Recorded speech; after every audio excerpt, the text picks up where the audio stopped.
terus sahaja bersah hati kerana turut bersama kita iaitu pengarah daripada Jabatan Perkhidmatan Awam Malaysia bahagian pengurusan psikologi Dr. Abdul Halim bin Muhammad Hussein. Assalamualaikum Doktor. Waalaikumsalam. Doktor juga merupakan pengerusi Malaysian Crisis Intervention Team MCIT yang saya percaya mempunyai pengalaman yang cukup luas untuk membantu mereka yang berdepan dengan keadaan bencana dan kesukaran ketika ini. Kita lihat hari ini kan apa yang berlaku itu sekelip mata je, semuanya berubah. Kita berdepan dengan keadaan yang sangat kritikal, yang sangat kronik dalam sesuatu masa apabila air naik mendadak di rumah dan naik sampai ke loteng ataupun mungkin sampai ke bumbung, tetapi bantuan tak sampai lagi dan sebagainya. Bagaimana agaknya situasi itu harus didepani oleh kumpulan ini? Ya, sebenarnya bila kita bercakap tentang bencana dan sebagainya kan, memanglah bencana itu datang dengan tiba-tiba. Dan ada bencana yang kita memang dah rancang untuk menghadapi tetapi di luar jangkaan. Dan apabila kita lihat dari segi tekanan psikologinya, sebab saya hanya boleh bercakap tentang intervensi krisis yang disediakan. Kerana Malaysian Crisis Intervention Team ni sebenarnya kita belajar daripada peristiwa-peristiwa yang lalu. Bermula dengan peristiwa Lahad Datu dan juga beberapa peristiwa banjir di Pahang, Terengganu, Kelantan tahun lepas. Kemudian ada pula krisis airplane kita MH370, 17 dan hari ini kita ada lagi bencana alam. So untuk itu tentulah tekanan yang dihadapi oleh mereka yang menjadi mangsa dan juga keluarga pada mangsa sangat tinggi. Yang pertamanya kita lihat mereka berhadapan dengan yang pertama keselamatan diri, nyawa dan sebagainya. Yang keduanya tentulah kehilangan harta benda. Dan yang ketiganya mereka juga memikirkan apa akan berlaku pada diri mereka, masa depan mereka, di manakah mereka nak bergantung harap. Dan semua ini bercampur pula dengan tekanan-tekanan yang dihadapi orang yang lain dan juga kerja-kerja pemindahan dan sebagainya. Bukan satu keadaan yang senang berbanding dengan kita berada di rumah melihat mereka berpindah randah ke sana ke sini. Jadi sebab itulah kami pengamal psikologi dan kaunseling di negara ini ingin mengambil langkah yang lebih proaktif, bersatu. Sebab itulah Malaysian Crisis Intervention Team ini ditubuhkan di bawah Jabatan Perkhidmatan Awam. Tujuannya bukan mencipta satu perkara yang baru tetapi memperkemaskan apa yang ada. Contohnya dari segi perkhidmatan kaunseling dan psikologi bila waktu yang sesuai untuk kita berikan. Untuk saat sekarang ini kita lihat saya dimaklumkan oleh rakan saya di Jabatan Kebajikan Masyarakat, kita perlukan lebih ramai tenaga, kalau boleh mereka kaunselor lagi bagus, sebab sekiranya ada berlaku simptom sistem traumatik, maka kaunselor ini telah menjadi orang yang terdepan untuk membantu semua pusat pemindahan di negara kita. Jadi alhamdulillah kita telah penggerakkan mulai dulu kemarin lagi dan sekarang ini rakan-rakan pengamal psikologi kaunseling sedang bergerak ke tempat-tempat. Ada tempat yang sukar untuk kita capai oleh kerana putus jalan dan sebagainya. Tapi kita akan berusaha.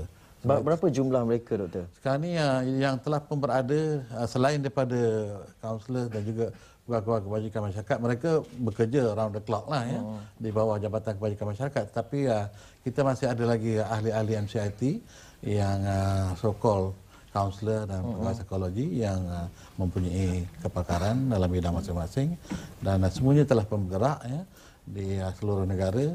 Jumlah yang berdaftar dengan MCIT ialah 800 lebih. Yang ini terdiri daripada kaunselor-kaunselor di JPA sendiri yang kaunselor di kementerian-kementerian, kemudian kaunselor dari Persatuan Kaunseling Malaysia, Persatuan Psikologi Malaysia. Kemudian kita ada kaunselor daripada Kementerian Pendidikan sendiri, SISM. Mereka juga telah pun bergerak lebih awal lagi sejak mulanya berlaku bencana. Jadi gerakan ini sebenarnya merupakan satu kesatuan daripada pengamal kaunseling psikologi untuk memastikan kita dapat memberikan yang terbaik dengan apa juga keadaan yang kita boleh. Apa biasa yang diberikan tu? Kita banyak kepada psychological support, bantuan psikologi dan emosi, sebab itu bidang kita. Tentulah kita juga membantu urusan-urusan lain, sebab dalam menguruskan tempat kawasan perpindahan juga kadang-kadang kita akan berhadapan dengan isu-isu yang seperti ini. Maklumlah tempat dah ramai, nak pula duduk lebih daripada 3-4 hari kan, dengan kekurangan itu ini, kekurangan untuk kemudahan asas contoh juga menjadi isu.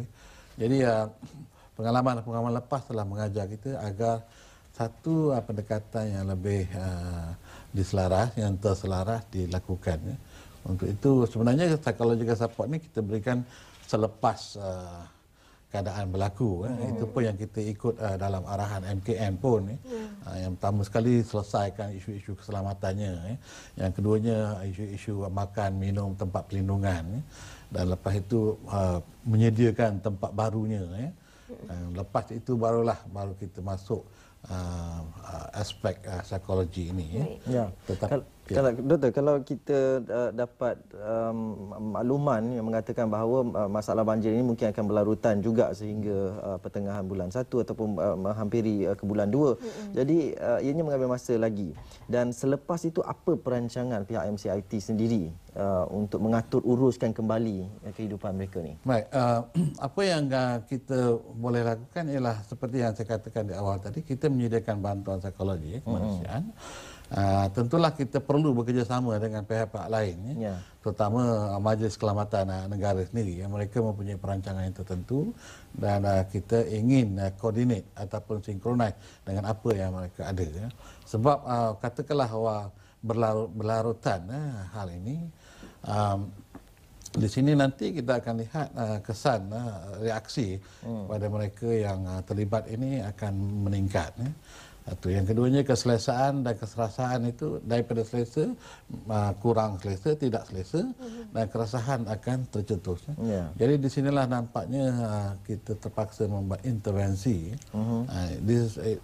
Itulah maksudnya bila kita ada intervention.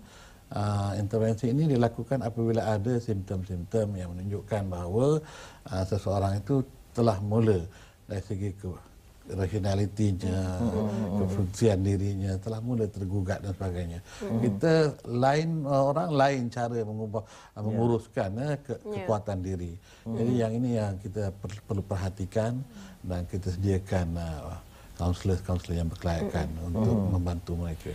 Baik, Doktor, di antara golongan yang begitu terkesan sekali dengan apa yang berlaku hari ini, saya kira bila kita cerita mengenai budak-budak, mereka tak faham. Ada yang mereka bermain dengan air, mereka suka. Mereka mengharapkan lagi banjir lagi, mereka suka. Tapi mungkin golongan ibu bapa, ibu khususnya, bila anak ramai, seorang nak main, seorang menangis, seorang meringit, saya kira itu lagi terkesan emosi. Bagaimana Doktor melihat?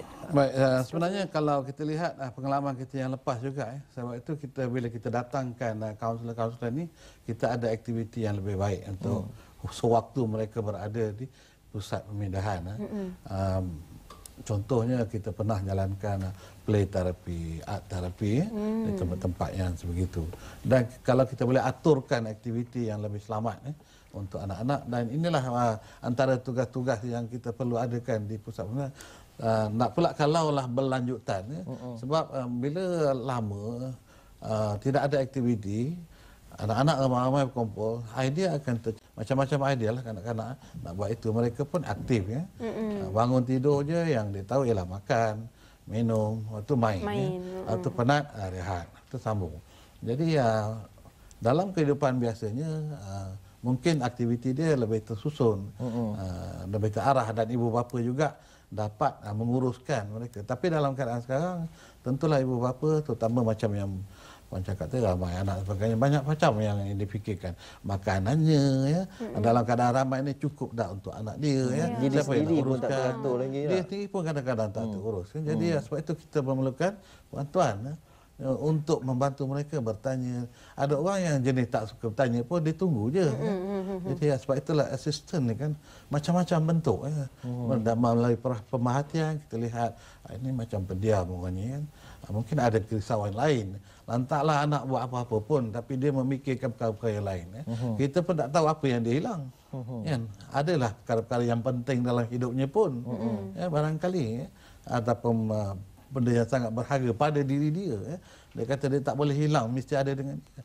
Macam-macam. Jadi sebab itulah bantuan psikologi ini sangat penting. Terutama Ramai yang mengatakan waktu bencana kita tidak, memang kita tak berikan kaunseling untuk orang yang berada dalam keadaan bencana, tetapi sekiranya tercetus simptom-simptom traumatik, yang itu perlu diberikan perhatian.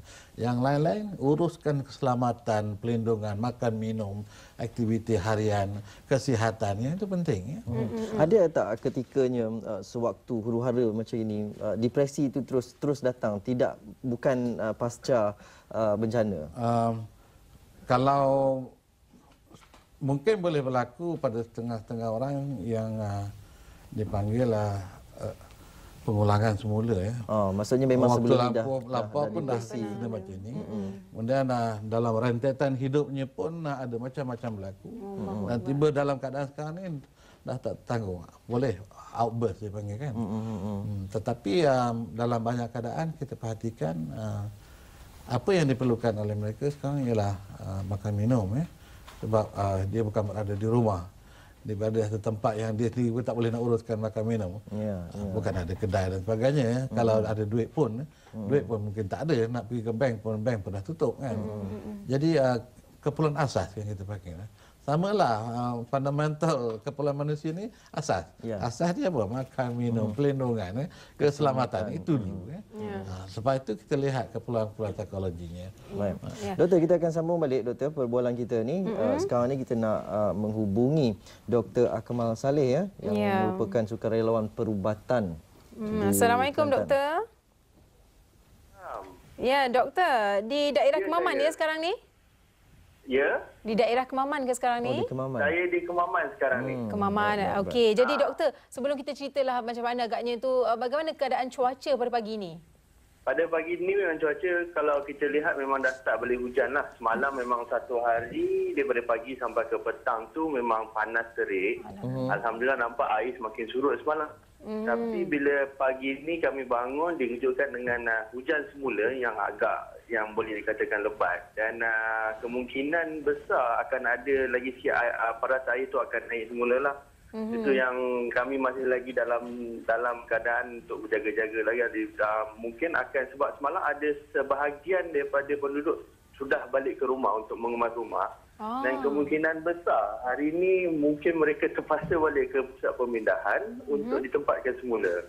Baik, doktor, saya kira semalam bila cuaca dengan panas tu, saya kira banyaklah aktiviti yang mungkin dilakukan oleh pihak sukarelawan, khususnya doktor sendiri untuk mangsa banjir. Mungkin boleh kita kongsikan apa agaknya aktiviti yang sesuai dengan mereka sudah pastinya dalam keadaan kesukaran begini, doktor?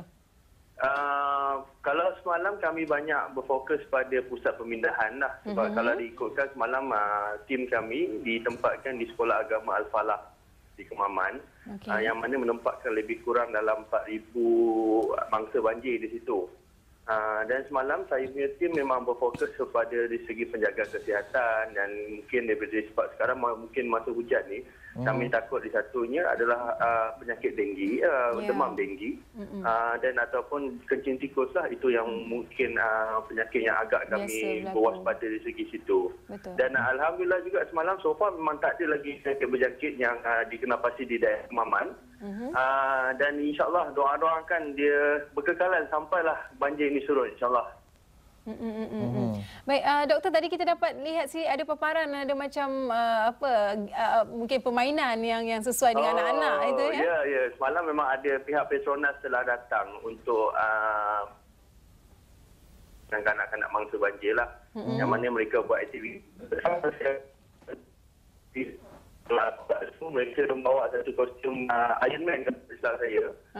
Yang Iron Man, dan kat situlah nampak keceriaan di muka kanak-kanak yang berada di pusat banjir. Dan saya berkesempatan juga menanyakan sebahagian dari kanak-kanak tu, dia kata bila saya tanya nak balik rumah ke, ada sebahagian yang mereka tak nak balik rumah. Sebab dia kata terlalu selesa di pusat pemindahan tu.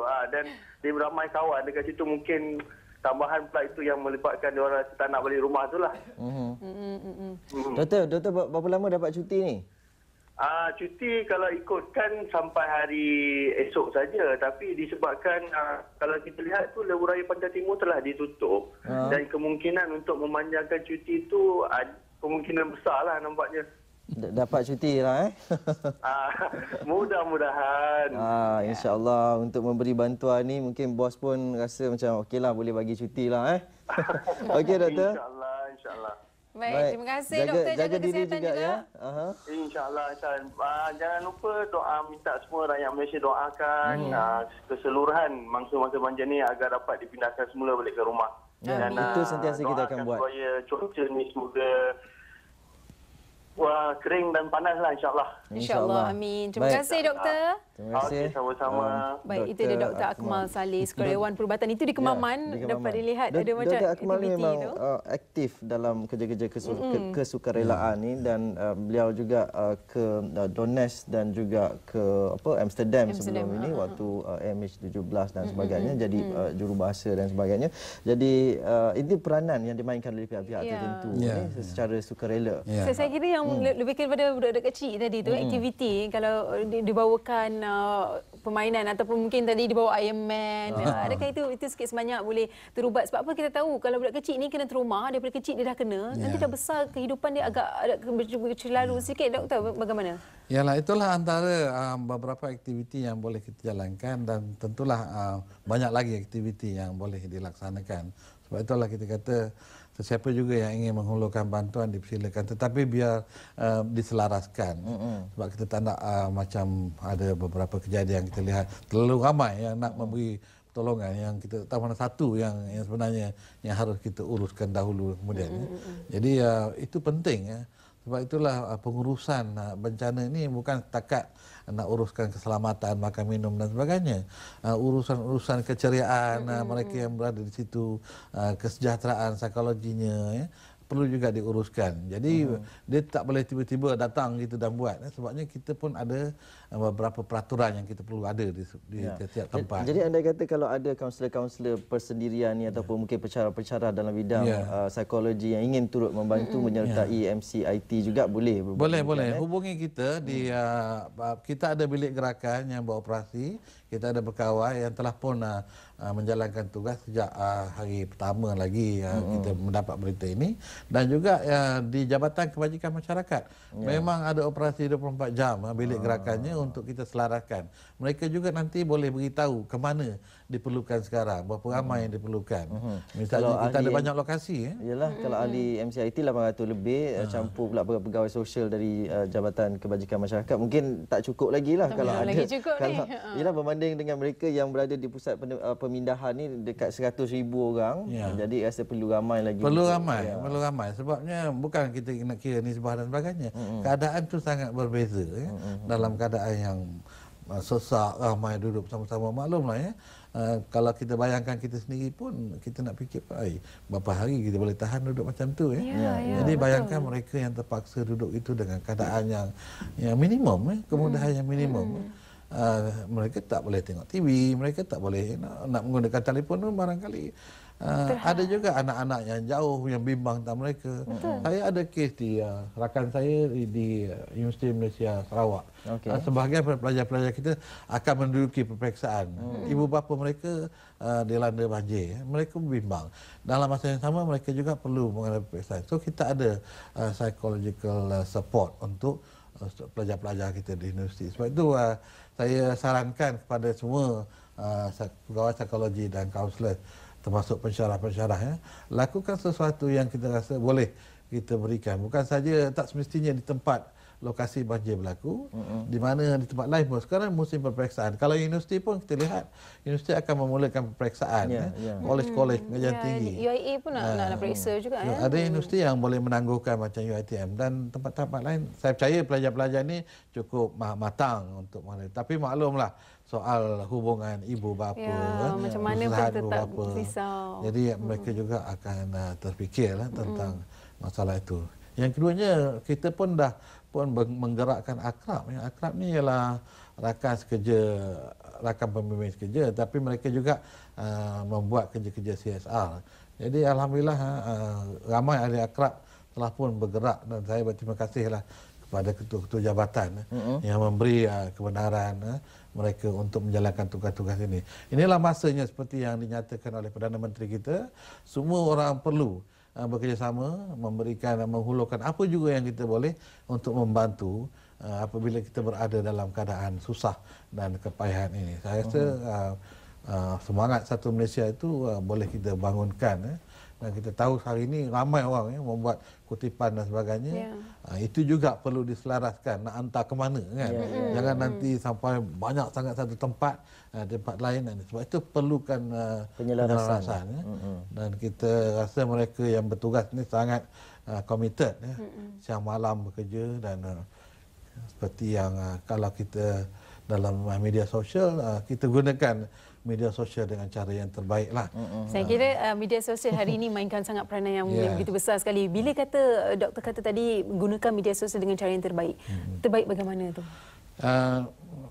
Orang dapat berita dia selalunya dia excited lah nak cerita pada orang lain. Betul, betul. Kemudian kadang-kadang ada je yang menambah-nambah daripada sin yang lain lah. Dan dalam luar negara pun ada kan. Konon jumpa itu, jumpa ini di sini kan. Kemudian akan berpanjangan lah perbualan itu. Kemudian ada juga lawak-lawak yang sebenarnya bukan jenaka pun, yang barangkali boleh memilukan hati seseorang, yang kita sedari. Kita beranggapan itu sebagai satu jenaka. Tapi barangkali pada orang yang lain kena betul ceritanya pada diri dia kan. Apa perasaan dia.